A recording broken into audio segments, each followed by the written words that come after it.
Here are three things that you can use in your fashion brand to save yourself time, money, and frustration, lots of frustration in your development process.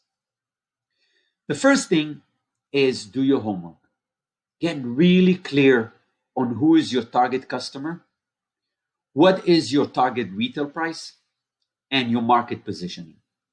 When you have clarity on this, you can then make choices in your product, meaning what type of materials to use, what type of finishings to use, what kind of factories you should use that will fit and be aligned with your product. So you don't just go ahead and work on developing products that might eventually be too expensive or have details in them that don't necessarily being going to be appreciated by your customer. The other part is, second thing is, have physical references for everything that you can. So when you go into a fabric mill and you're looking for fabrics, have a physical swatch of fabric. It will help that person to guide you and show you more relevant fabrics. When you work with your pattern maker, if you can show them an actual physical garment that they can work from and they can see how it fits, if there's certain details on it that you want to show them, finishings, it's going to be a lot easier for them to understand what you want and give you the result that you want a lot quicker when they see physical references. And the third thing is, when you start to work with a pattern maker, sample room, or even a factory down the road, test them out first. Do one thing with them first. If it's a pattern maker, do the first pattern first. If it's sample room, make one sample first.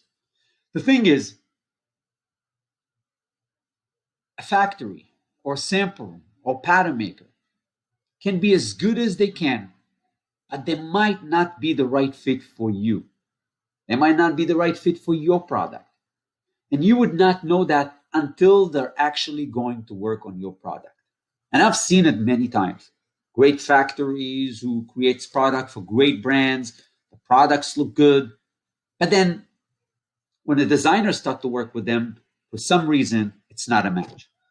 And for you, you want to find out about that in an early stage before you go too deep, before you have 10 styles that now you have to figure out how to work with them because you now understand that they are not a good fit.